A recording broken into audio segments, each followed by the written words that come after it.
So this video is an overview of Chapter 4 of Zimmerman. It has to do with organizational architecture.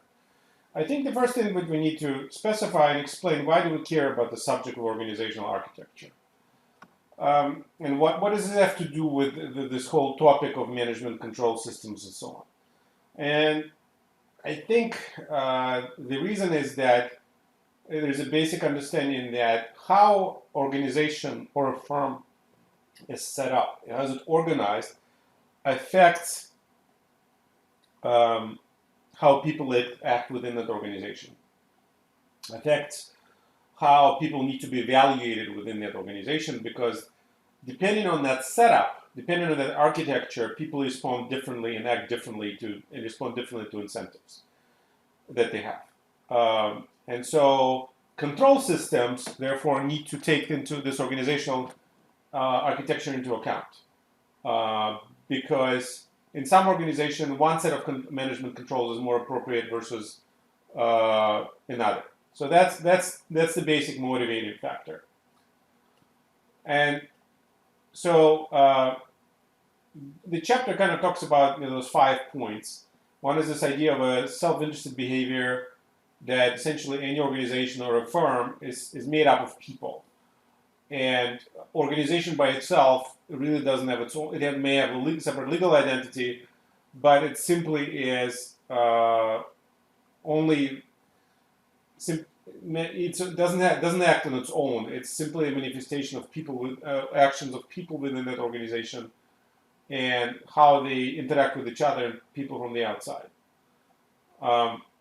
And that is, of course, that translates into how people behave within and outside of teams, and various agency costs, and we'll talk about that, what that means that it creates.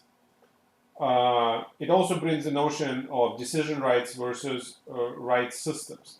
So, who gets to decide what within the organization very much affects how people behave within an organization, and how those rights are distributed is also important.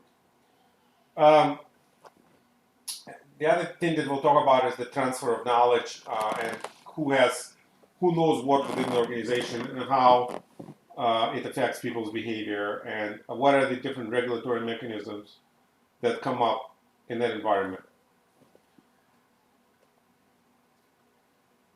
So the very first question is you need to ask is, why do we need organizations? Why do we need firms? And it's based very much on the idea that comes from a discipline called transaction economics. And Ronald Coase is a Nobel Prize winner in economics that really pioneered this notion, is essentially you need firms because they make it easier for people to form contractual relationships, right? So think about, I think, going back in history, let's say going back 1,000 years, people were much more likely to work for themselves, right? If you were a peasant in Middle Eastern Europe, you had your plot of land, you worked it, you would go to a local market, try to sell it. The level of your output was fairly small. Your access to information about prices and demand was pretty low. Pretty much was confined based onto what you historically observed to your local market and so on. So that's one reason why, if you go back thousands of years, the levels of economic output were much smaller. Now, what enables, for example, Europeans' ability to, move to the New World? What leads to ultimate founding in the United States, settling North and South America, is the advent of modern corporation, right? The East India Company. It enables pulling up resources from various shareholders, essentially, and then direct them in a certain way, buying ships. This pooling of resources suddenly makes things that an individual could not do much easier than a group could do. So essentially, a firm is a nexus of contacts, nexus of relationships that allows people to pool resources and do things which otherwise would be much more difficult, if not impossible, to do individually or in smaller groups. So therefore, it's cheaper, that is more efficient, in quotation marks, to produce certain types of things in a firm or in an organization rather than through individual transactions, right? Both in terms of the value and level of output, in terms of being able to contract on that output, in terms of understanding the information about relative demand, and so on. So that translates to what's called lower transaction and coordination costs. When you're working together as a group and you're pooling resources, you have access to better information, you have the ability to produce more. But at the same time, what doesn't change is that we're still, even though we're working in a group, we're still largely self-interested parties. We still very much, we don't act for, even though it's fashionable to talk about people acting for some common purpose, fundamentally we're still selfish human beings. And we may agree to act, if it's advantageous to ourselves for some sort of a common good, but it's not because we are necessarily so altruistic or philosophically disposed towards it. It's because we find that it's to our advantage at this moment to do so. And one of the fundamental ideas about an organization is that, any organization, is that, it doesn't mean because we're self-interested parties, selfish, human beings, if you will, for lack of a better word, there's no guarantee that we'll always act in the best interest of the organization or the team. We will only do so if our personal interests align, or in economics they'll call it, are incentive compatible with the rest of the group, or with the goal organization. You will hear a term goal congruence.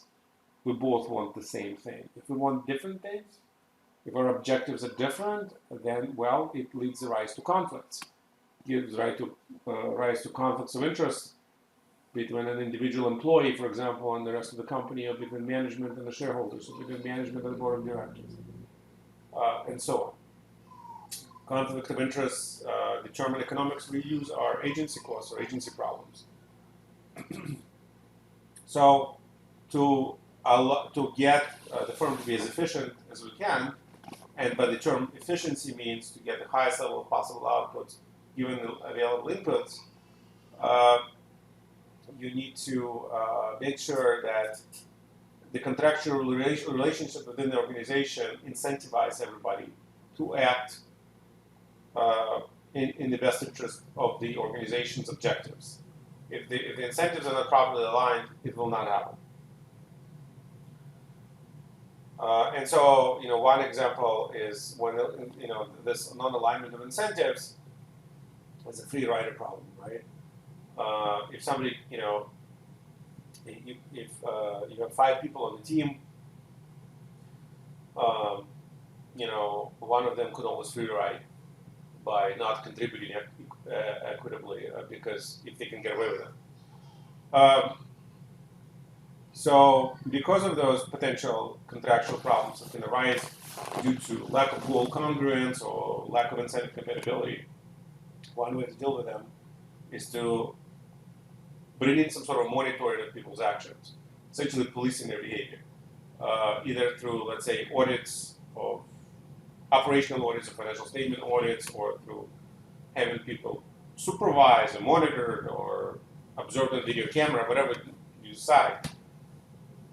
But it has its own costs, right? It's not free to do so, and it only makes sense to do if the benefits of such monitoring outweigh the costs of such monitoring. So, going back to my example of a peasant, 1,000 years ago in some Middle-aged France, it kind of is a nice parable for why we need firms versus markets. Firms allow us to transact more easily. Markets is another way, if markets individuals can transact. The peasant could go to the local bazaar and sell his produce. But will the peasant get necessarily the best price, or will they know how to produce in the optimal level? What is the expected level of demand? Don't have access to information. But if they organize, if the peasants suddenly are organized, let's say, into a cooperative, where they pay dues to the cooperative or agree to profit sharing, and cooperative helps them with getting information on demand, helps them with buying cheaper seeds, better seeds, getting them fertilizer, because they can go out there and buy larger volumes. Then suddenly the transaction costs of an individual peasant go down much more. They find that they're much better off working within the organization of a cooperative rather than outside the organization of the cooperative. Of course, as you know, Zimmerman loves this notion of economic Darwinism, and and he points out that firms survive because they have lower transaction costs than the market. And by market, we mean individual participants in the market, right? It's better to act, it's cheaper to act, more effective to act as an organization rather than as an individual. But the other thing also, markets are not always so effective. Obviously prices, meaning, if the markets are efficient and transparent, and are not particularly what's called imperfect, meaning they work, work effectively, and prices reflect the true underlying values and true underlying demand, they're pretty good about disciplining behavior. But at the same time, we know that in reality markets are far from perfect. By perfect I mean information is transparent, people know about demand, people know about the relative expectations of other parties, and so on. There are a whole slew of things. In reality, markets are very far from transparent. Often they don't react to bad behavior quickly enough, and that leads to what's called a notion of market failure. If, in particular, information asymmetry, there is lack of informational transparency among market participants, is too high. So market failure is one situation where a more need for regulation of the market arises. Maybe the government needs to step in and police behavior of market participants more. So I want to come back to the Milgram and Roberts, which is a book, a really good textbook on kind of economic organization. And they give us a very nice quote that illustrates what does it mean in the firm as a nexus of contracts. An organization is regarded as a nexus of contracts, treaties, and understandings among individual members of the organization. The firm itself is a legal fiction that enters relatively simple bilateral contracts between itself and its suppliers, workers, investors, managers, and customers. I think the punchline is the second bullet point. Without a legal entity that can contract with them individually, these people would have to fashion complex multilateral agreements among themselves to achieve their aims. And that's my parable about a peasant working by themselves in a bazaar or on the market versus working as part of a cooperative that gives them, allows them to solve much bigger economic problems. And we talked about the notion of efficiency, and here the Milgram and Roberts point out that efficiency means that there is no available alternatives universally preferred in terms of goals and preferences of the people involved. In other words, it's the best possible outcome you could make given your constraints, right? If you want, if you're truly efficient, right, you're truly at the limit of the best that you. You're truly efficient, and once you reach, sometimes people call it efficiency frontier, that is the maximal possible level of efficiency, you cannot be better off, you cannot improve anybody's state without making somebody else's worse off.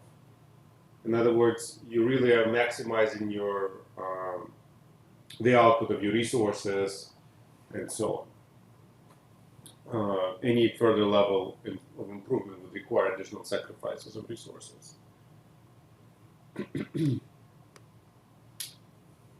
So one area that Zimmerman really emphasizes is this notion of specialization of skills. So in the organizations, you have people that uh, have specialized human capital, specialized knowledge, and you know, in other words, they have a unique comparative advantage in doing certain things other people can't. But then the problem that arises that yeah, they have specialized skills. So, for example, maybe there's a computer programmer that's like just a really really good coder, and nobody else is as good of a coder as this person is. So they're very very critical to the organization.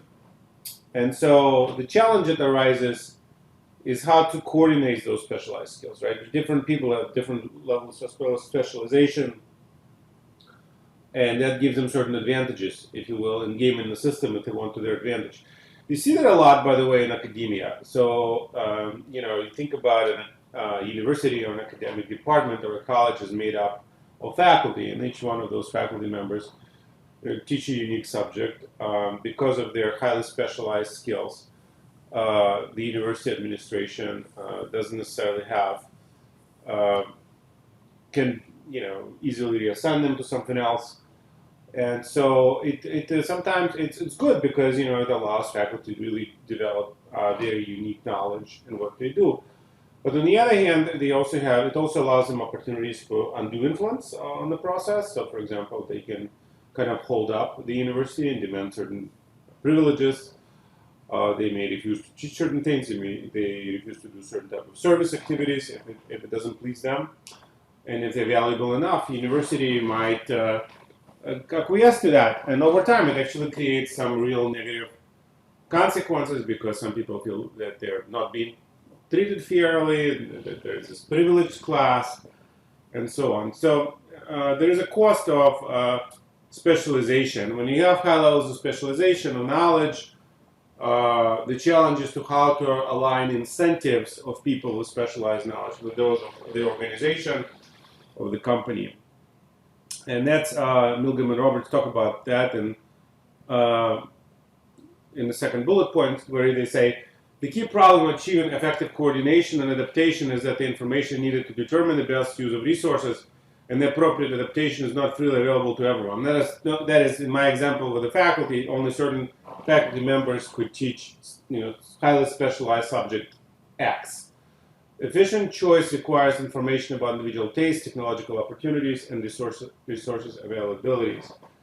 So you really need to properly align the incentives of an employee that has highly specialized knowledge. You need to understand what do they like, what they don't like, what sort of specialized knowledge they bring to the table,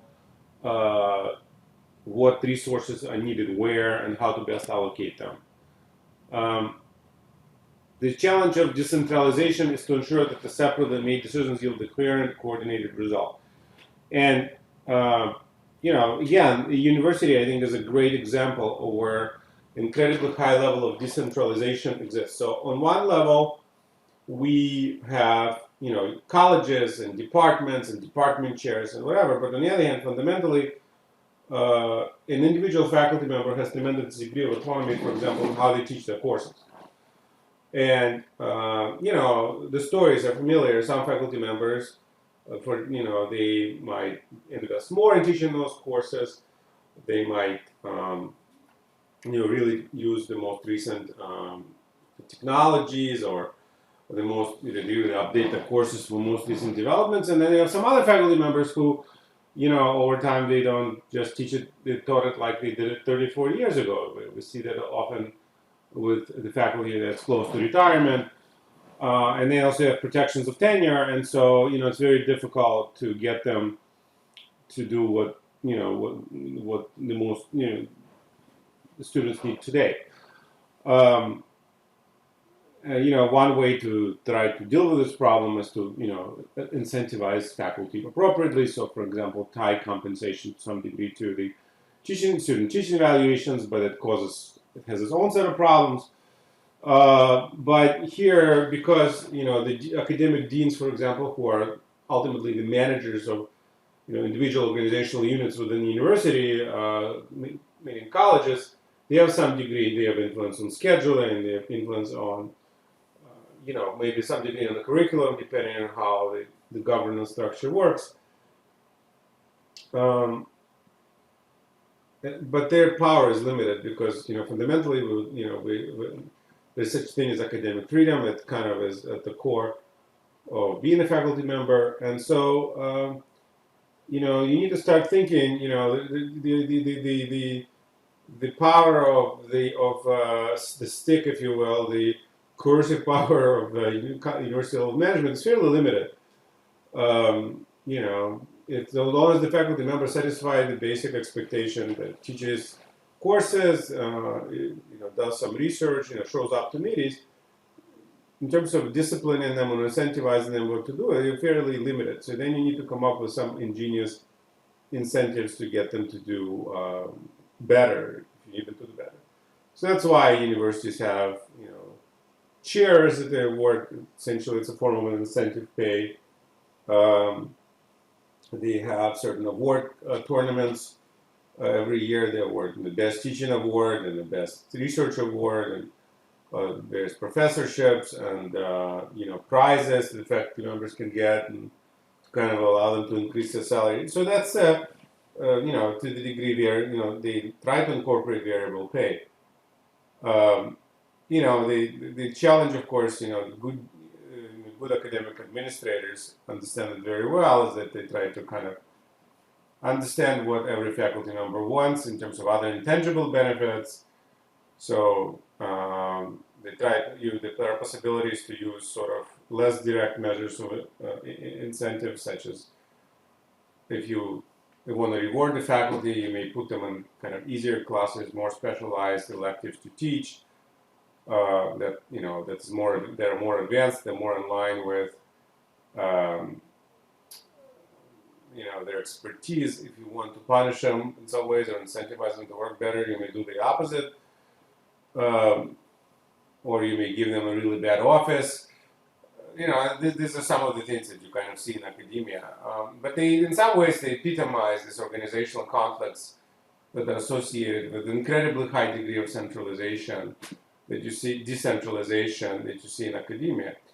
One of my former colleagues once said that being a tenured faculty member or a tenured faculty member is like self-employed with a paycheck. I mean, being self-employed is you have complete autonomy, and yet you're guaranteed a certain level of salary, which is then you have no risk or much lower level of risk. So. And the reason why we want decentralization in academia is we want to encourage academics to pursue their interests, right? They became academics not to be micromanaged.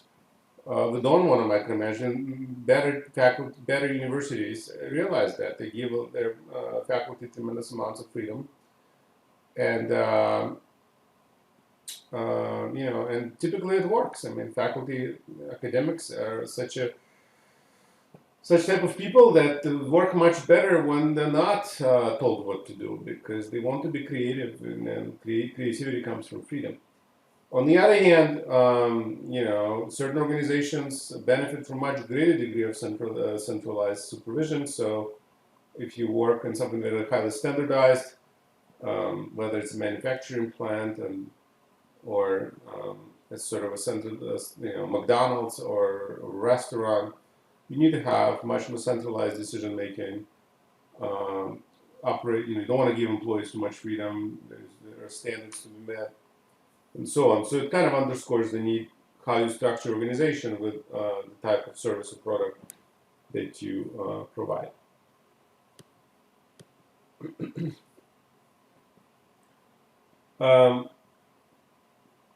So if you think about a debate that goes on in economics, one of the key debates that is whether do you need let's say regulation? Do you need the government to be involved in the regulation of business and imposing conditions, laws, whatever?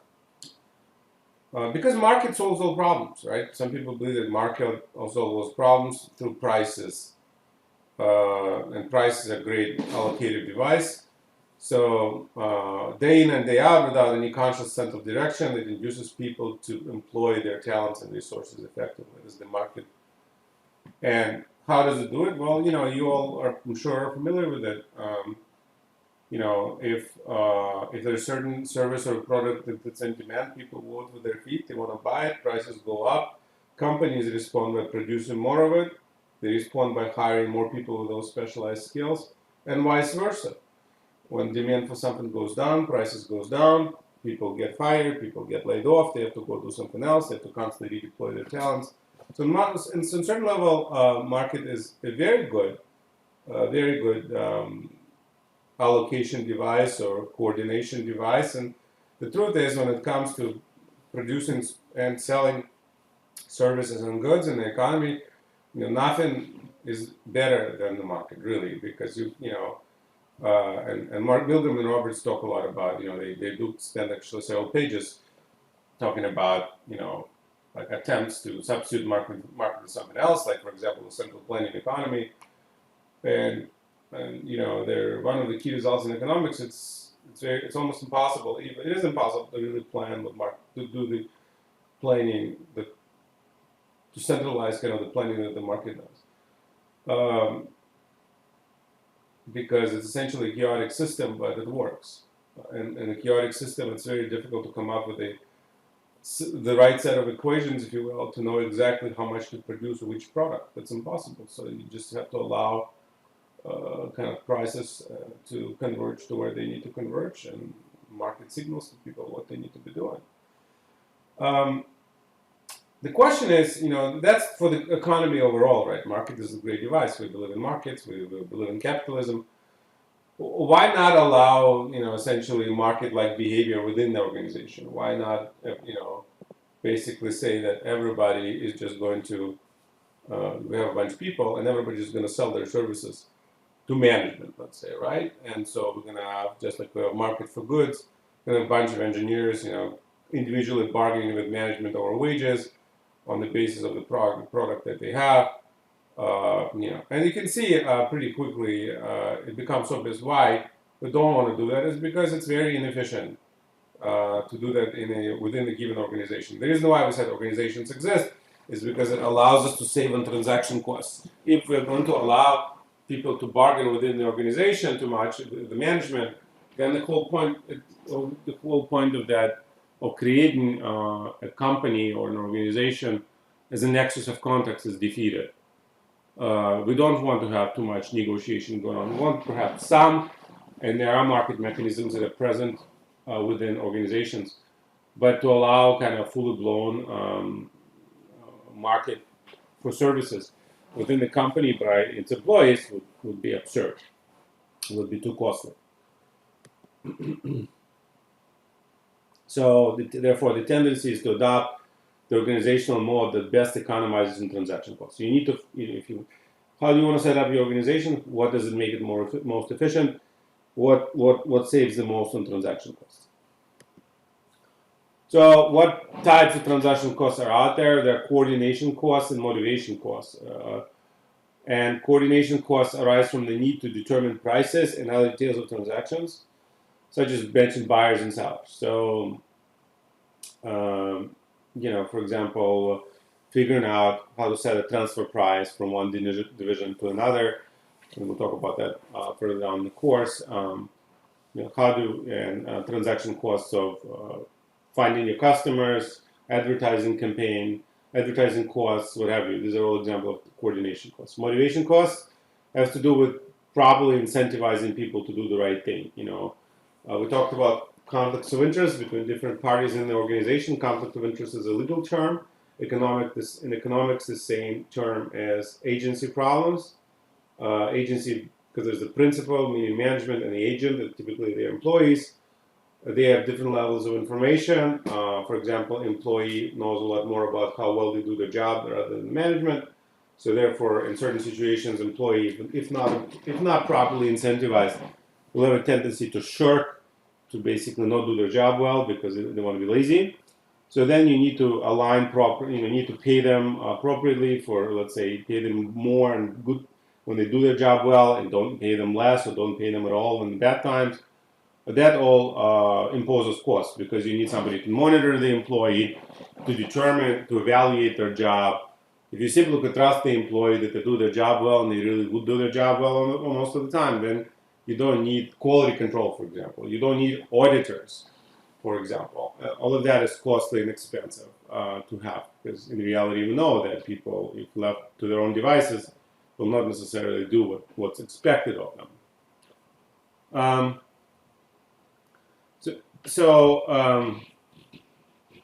And the quote from the book is an ability to parties to bind themselves to follow through the threats and promises they would like to make, but which having made they would like later to renounce. So the idea is that you need monitoring, you need motivation costs, because people might promise to do a good job, right? But later on they may decide it's too tiring for them, right? Nobody, and it's very difficult to get them to commit. And it's called imperfect commitment, right? So the way to deal with it is to monitor how well they do their job. So the other thing that Milgram and Robbins point out really affects, the core organizational structure, organizational costs, the types of investment companies make. So, for example, if the investments that they can make are very highly specific, like they build a very specialized facility that cannot be used for any other purpose, then organizational costs go up because you need to make sure that the resources are best employed the way they're supposed to. Frequency, duration of transactions. If transactions are very frequent, they may need to monitor them more often. Complexity of transactions and certainly about required performance. That certainly makes motivation costs potentially much higher because not only is it harder to monitor in more complex situations, but if you also don't know how to measure good outcomes, then that makes it even more difficult. Connectedness of a transaction to other transactions, right? If certain transactions result in bad outcomes and leads to cascade of other bad outcomes, it makes the organization's functioning all more difficult, all more costly. So that's why, again, underscores the need to properly align incentives. So we already talked about, all of this costs, coordination costs, influence costs, motivational costs. Influence costs is the costs where employees start fighting for influence, fighting for power, and that creates all kinds of inefficiencies. They're called, they're called adverse selection or moral hazard. Adverse selection has to do with information asymmetries between different parties, where one party knows more than the other and uses it to their advantage, which leads to bad outcomes. Moral hazard has to do with lack of information asymmetry with respect, let's say, quality of work, right? So employees shirking on their job and doing subpar quality work. In the rational markets, people are aware of those asymmetries and they price them into their decisions. So, for example, they might underprice an asset they want to buy, such as a used car, which makes the seller of the car lose money. So agency problems are costly, and so to deal with them, then you need the other party who's suffering from this cost to undertake some sort of other costly action, whether to commit to more effective monitoring, for example, hire auditors or have the mechanic check out the car and certify that it was of good quality. All that stuff is potentially expensive and costly. So that's why it's important to think about how you structure your organization and in light of the potential agency costs that you'll be facing. Because fundamentally, you want to try to make agency costs, the cost of adverse selection, and moral hazard potentially lower, and a lot does depend on how you structure organization, how you align incentives between different parties. So let's go back to maybe a university organization. So if you think about some of the key, what is the incentive? What is the objective of the university? There's several objectives. One is if it's a research-oriented university, you want the faculty to be as productive as possible and produce as good as possible, as many as possible, good quality research papers published in good research journals. You want to really try to create an atmosphere where they have academic freedom to pursue pursue that research, to interact with their colleagues, to go to good conferences, to have colleagues within their own departments, to work with them, and so on. At the same time, you also don't want them to, you want to give them that freedom, but that freedom has to be kind of specific. You don't want them to go off on tangents. You don't want suddenly a faculty member to start, for example, spending a lot of time, a lot of their valuable working time on outside activities, that are not necessarily of direct benefit to the university. So therefore, for instance, University System of Maryland, where I work, it allows 1 day a week for employees of the university, the faculty, to do consulting. 1 day a week, no more than that. 10% of your time. Why is there such a limitation? Well, that's because on the one hand, it's good for university faculty to do consulting work because it allows them to interact with the industry, it allows them to interact with their academics, with the regulators, with the government, what have you. And that experience will inevitably enrich their life, enrich their academic work, enrich their teaching. It will help them stay current in their jobs. But at the same time, you don't want them to do this too much, because we universities give faculty a lot of freedom. So as faculty, we don't like to be micromanaged. I am a strong believer, for example, that research schools that really value their faculty, don't micromanage them, don't look over their shoulder, allow them a lot of freedom, put a lot of trust in them, and let them go and do what they want to do. That is be creative. But at the same time, this creativity needs to be focused. You don't want to end up in a situation where the faculty, in particular tenured faculty, which is largely unsupervised, goes off and spends half of their time making extra money on the side. And that does happen. Every once in a while you hear a scandal with a particular faculty member because they're not directly monitored. At the extreme, I remember when I was an undergraduate at the University of Minnesota, there was a professor there that somehow managed to hold 2 full-time positions at the same time. He was a professor at the 2 universities at the same time. How he managed to do that befuddles me, but of course, once it was discovered, something like this, these days, this was almost predating internet, he was able to hide that, but these days it's impossible to hide that. But once it was discovered, he was obviously fired right away. But so this is an example of how these 2 incentives are traded off against each other. On one hand, you want to give faculty maximum possible autonomy. You want to give them some opportunity to market or monetize their skills outside their immediate job, because it has the benefit for the current job. But on the other hand, you also know, because you don't supervise them like you would supervise a factory worker, you don't want them to do that too much. So there are policies in place where you actually have to report on any expected consulting. Prior to doing that, if you have to teach at outside universities, which is allowed at the discretion of the university administration, you have to ask permission, and if you don't do that, you can be fired. On the other hand, there are some other universities where I actually believe are doing really the wrong thing, is that they micromanage their employees tremendously. They will have department chairs kind of snoop on employees and make sure they work on the faculty, making sure that they work in their offices. They're not allowed flexibility of working from home.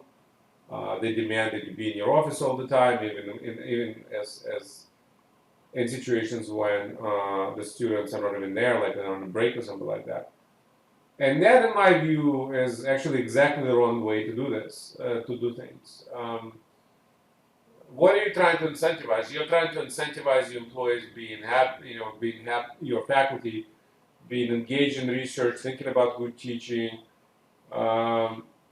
in being engaged in creative activity. But at the same time, you put in all these unneeded constraints on them, which demotivates them, in my view. Now, the rejoinder to what I'm saying might be that, well, we want to make sure they're productive, so should be productive in the office. Well, I don't know. People are productive wherever they feel most comfortable. Maybe being, if they're not needed to be in the office, why force them to spend 2 hours, whatever, a day on commute? An hour and a half a day, which is the average. They could be doing work during that 1 hour and a half while they're home. So typically, in my experience, that's actually exactly the wrong way to set up our organizational structure, because it really diverts from incentives. And my anecdotal perception is that schools that pursue those sorts of policies, their faculty is much less productive than they could be, because they're demoralized by this kind of onerous supervision and micromanagement. Now, if you're looking at highly structured, manufacturing environment, working with complex machines, where employees have very, very clear tasks that they need to fulfill and a clear schedule. Yeah, you want to micromanage that environment. You don't want to give too much autonomy. You want people there at certain particular hours, at particular times. You want them to take predefined breaks, and you want to incentivize them appropriately, because that's what aligns with organizational goals. So I guess the ultimate message here is that how you structure organization needs to start with the question: what is your goal? What is your goal? What do you want to do? Do you want to maximize research productivity? You want to maximize creativity? And then you set up incentives to do that. Or do you want to maximize something else? Maximize manufacturing output in a highly supervised structured environment. And then you set up incentives for that.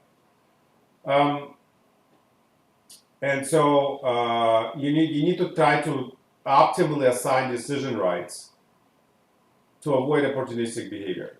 And that's just a fancy way of saying what I already said.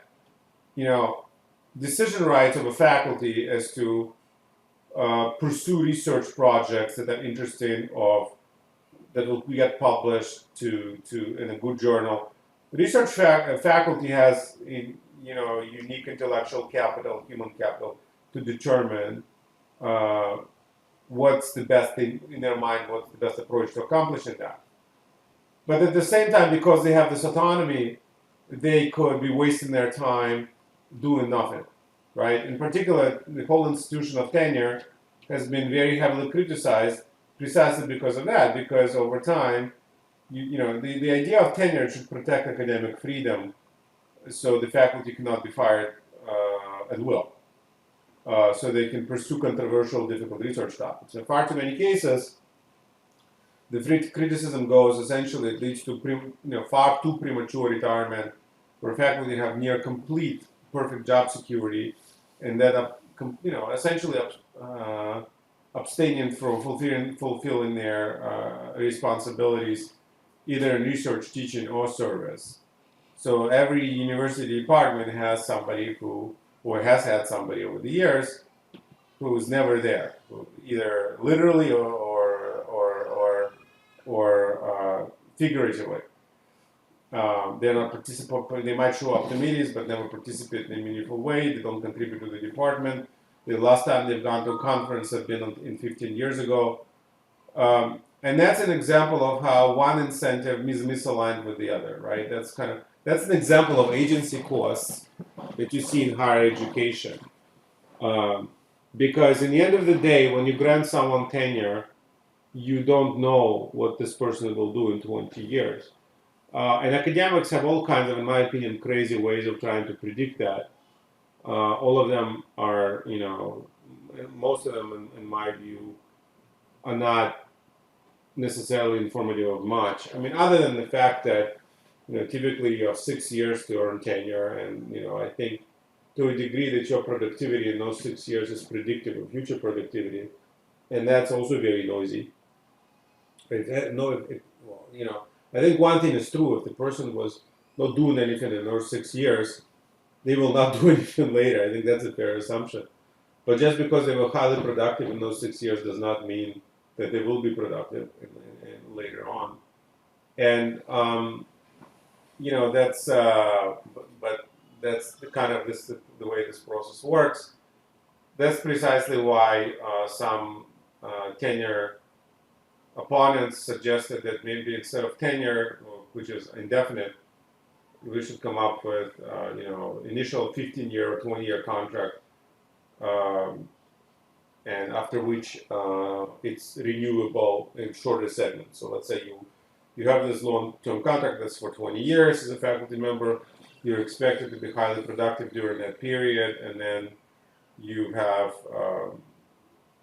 your contract's terms get progressively shorter, and you only get renewed, assuming you are continuously productive. But that has its own set of problems. Obviously, then the whole notion of absolute kind of academic freedom, or is the academic freedom in that environment is much reduced. So, is there a perfect, perfect solution? There is none. So different organizations kind of trade off different incentives and emphasize one versus the other depending on what they feel is more important. And that is kind of highly idiosyncratic, highly subjective. Depends on kind of the individual views of a particular organization. The bottom line is you want to strategically incentivize agents to act optimally on behalf of the whole organization, while understanding that agents act in their own self-interest. So the key question becomes how much decision making is too centralized. The answer to this question is based on what sort of behaviors you want to encourage or discourage. So again, going to my near and dear topic of academia, in any university there's a question, well, how much autonomy do you want to give the faculty? Should we require that some schools there is an either explicit or implicit expectation that you have to be in the office every day, or 4 days out of 5 days a week. Friday is okay, right? Some other schools, you would walk into a department, it feels like a ghost town, because everybody works from home, nobody cares that you come to every day or not. It's your office, your life. That's cultural. I don't know. I don't know if people have ever done any sort of systematic studies of which one is better, which system is better, which system is worse. For example, I spent a couple of years working for federal government. Federal government now allows much more extensively than ever before the ability of its employees to telework. So, for example, at the Securities and Exchange Commission, where I spent 2 years, certain offices and divisions, it was obvious that the majority of employees were teleworking. Under the telework arrangements, you are required to be in the office 3 days a week. 2 days a week you can work from home. Some employees even telework 2 days a week. But in one of the offices I worked, this was not the cultural norm. For reasons of history and personal preferences, everybody was expected to be in the office except Fridays. And so, which one is better? Which one's worse? Interesting question. Who was in charge? How much? That goes back to the how much decision making you want to centralize. How much autonomy do you want to give people in the teleworking process? Do you expect them to do the right work, the right amount of work? Are they being productive? Today, I think most management scholars, more recent research suggests that, in particular, the more recent generations really hate micromanagement. They want to be allowed to give the maximum amount of freedom. They're really true believers in work-life balance, and so therefore they expect to be more productive. In the academic department, you might ask a question: how much power should the department chair have? How much power should the dean have? How much power should you delegate to the faculty? So I think and this is the trade-off I face every week, because obviously the dean and the department chair are there, and the managers with the employees. At the universities, we're big believers in democratic kind of decision making, so we have the whole structures, what's called faculty governance. Certain matters traditionally and even by law are within the purview of the faculty. such as matters related to curriculum.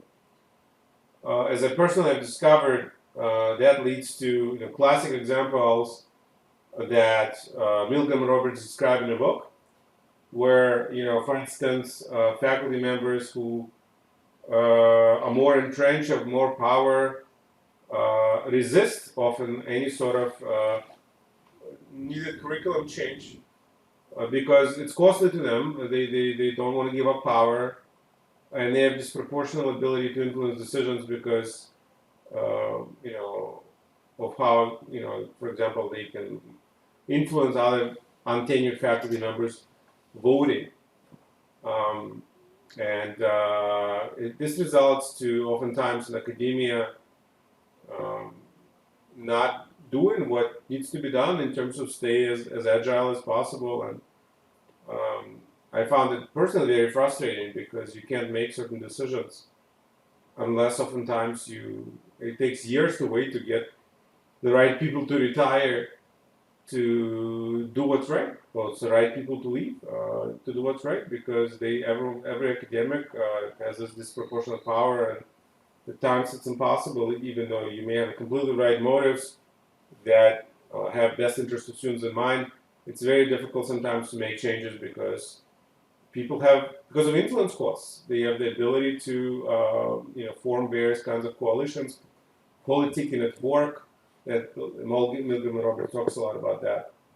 And those are really cost of organizational structure of the universities. Now, one might ask why universities need those sorts of governance structures. And that goes back to the tradition of academic freedom, is that we believe in, and that's a cultural choice, if you will. It's a cultural statement. We believe in America in the idea that the best faculty member is the one who has the maximum freedom to decide what to do research on within the confines of the discipline. They have input in what they teach. We don't want deans and the presidents to just capriciously, impose conditions and solutions on us that they like. But it has real cost. Sometimes, it leads to, far too often, I would say, other than sometimes, in my view, it leads to inability to make changes that are sorely needed for the institution's better functioning. And the other thing also is that what I've discovered, which is also, I believe, a very serious agency problem, connected to influence costs, organizational costs, is the idea that people that approach retirement, and if you have departments where a disproportionate number of faculty late in our careers, they don't have necessarily the same objectives. There's a true conflict of interest with the younger faculty members with much longer horizons. So even though a certain action might be in the best interest of the long-term survival and success of the university, some of the older faculty members might resist that because ultimately, as self-interested parties, they don't really care what's going to happen to the school in 5 or 10 years. They just don't want to impose additional costs on them as they approach retirement. And those things play out in one fashion or the other in majority of the organizations at one point or the other. So I think what Zimmerman is trying to say is it's important to understand the nature of those costs, and important to try to, as you set up corporations, companies, incentives, contracts, monitoring arrangements, to try to minimize those costs ex ante, because they're much more difficult to deal with them ex post.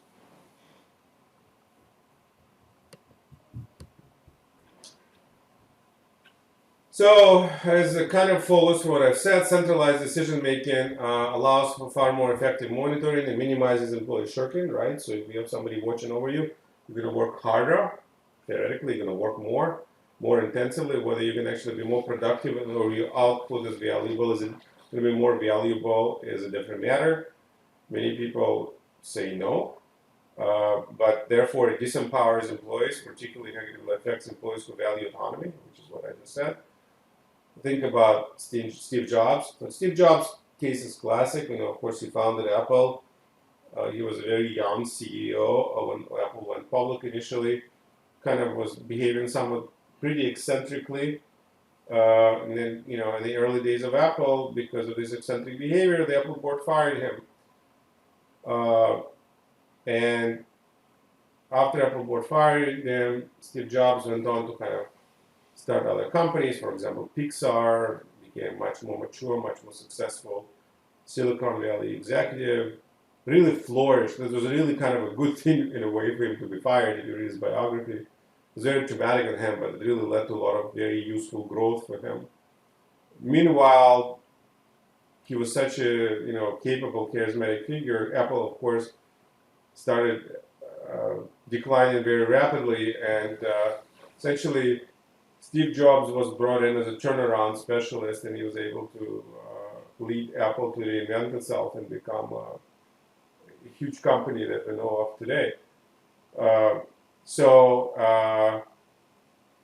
Steve Jobs is an example of, to me at least, a highly productive employee who was kind of eccentric and may needed to be managed, but at the same time, his autonomy was very important, and depriving him of that autonomy by micromanaging him resulted in the company almost dying.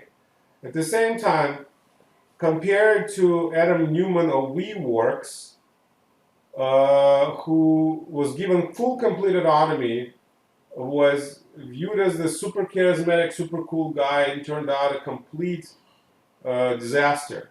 For WeWorks, was fired. He was all talk and it was all on the surface. It was all charisma, very little substance. So autonomy is kind of good. It could be good, could be bad. You need to know whom to apply it to, and it's hard to judge at times.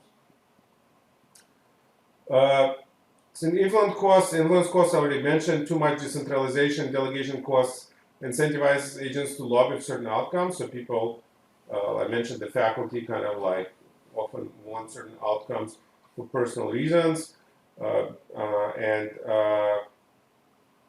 What Milgram and Roberts talk about is that to reduce influence costs, you need to limit managerial discretion. So, for example, not to have too many meetings, limit the ability to lobby for certain outcomes, create very more confined environment for that.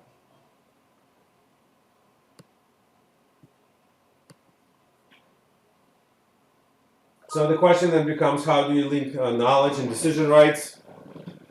And I already talked about that. So the faculty have very specific knowledge. How do you allocate just the right amount of decision rights to them? And you need to think about how to maximize agents' outputs while minimizing agency costs. And that sounds easy on paper, but in practice, a very difficult question. There's no formula, there's no magic formula. You gotta just kind of go with what you believe in. The right approaches, I think. I mean, there's certain things that are classically wrong. For example, it's wrong to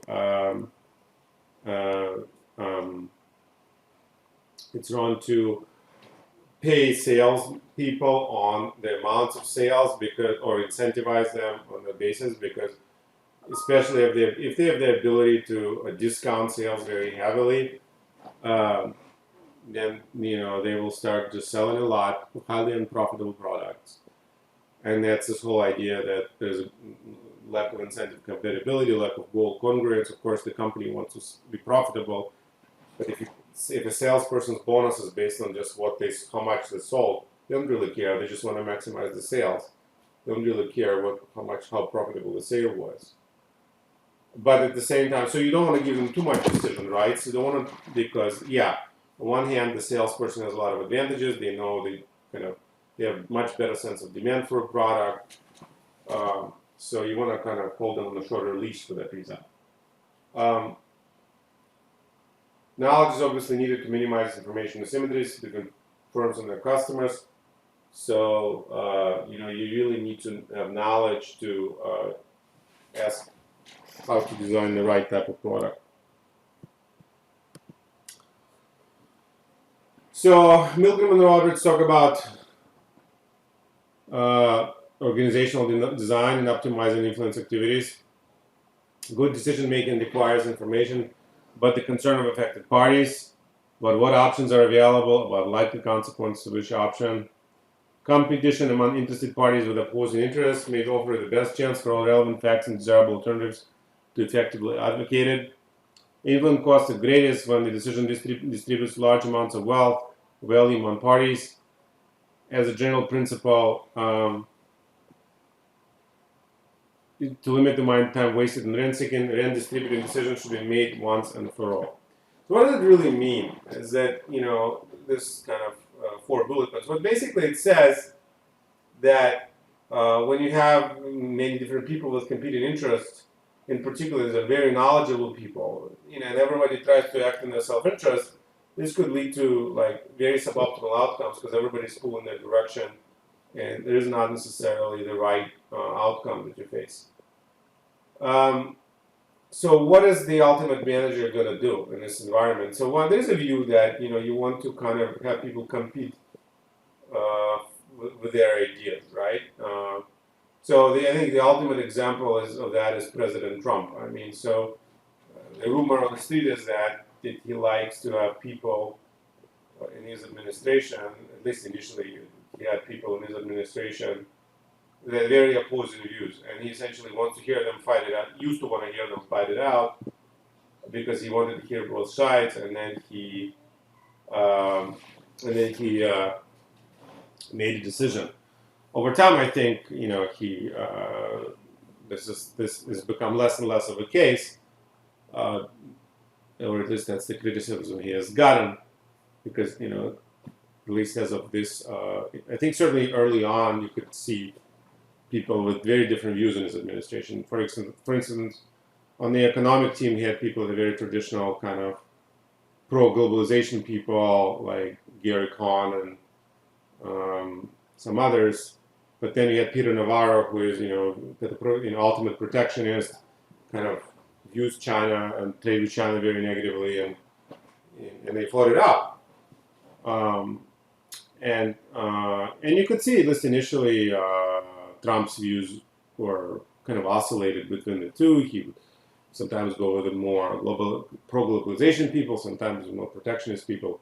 Over time, of course, the criticism that he's gotten is that most people around him pretty much either agree with his views, and no longer there's a competition for ideas. They're all kind of pretty one-sided, allegedly. So, but there is a merit to, when there are basically what Milgram and Roberts are trying to say is that there is a potential merit to having competing ideas in an organization, and when people compete for something, then the influence costs kind of go down. And they point out the influence costs are the highest, the cost of essentially office politics, when there's more wealth to be generated from influence. And so I think the good point they're making is that if to limit all this wasted time on office politics, this redistributing decisions that affect people's interests the most, you should just do them, decide on them, and stop debating them, limit the debate over them. Jerry Zimmerman in his book talks about this overall organizational structure. Organizational structure is like a 3-legged stool, which is what ultimately the chapter is about. Every organization, because of all this conflicts we've discussed, needs to think about performance measurement system to make sure that we can somehow measure the productivity and pay for good productivity, not pay or actually fine for bad productivity. Have a system of rewards and punishments. Typically, most organizations are pretty good about rewards, not, in my opinion, not so good about punishments. And decide how you assign decision rights, allocate decision rights. How do you initiate, implement decisions versus ratify and monitor them, right? So because of the agency problems, it's not enough to make decisions. You need to monitor their implementation, which is costly.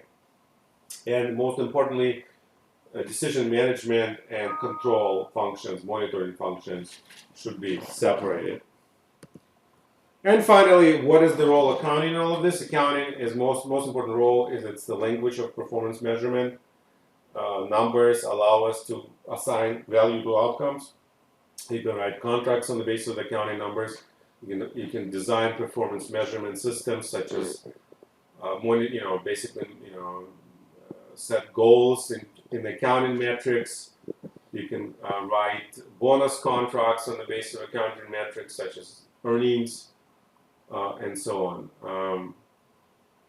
And also how accounting measures, how they're constructed influences their effectiveness. So you don't want to distort. You don't want to allow accounting measurement to allow for further distortion. And a very classic example of that happening is, of course, full absorption cost in accounting, which for high fixed cost companies encourages overproduction of inventory because it mechanically increases companies' earnings when firms do that. And that could lead to future cost and future declines in performance. Anyway, so the big message of this chapter is that how you think about setting up organizations really very much matters. This agency conflicts that arise could be costly. There's all kinds of costs that they create. And so therefore, you need to think hard about these issues before you set up organizations, before you implement policies. And you need to monitor them continuously to see if these policies need to be adjusted, to see if incentives become more misaligned because the environment changes. Nothing ever in life is static, so we need to constantly be on alert and say, okay, something that worked 10 years ago may not be working so well anymore. And I'm going to leave you with this thought, and thank you for listening.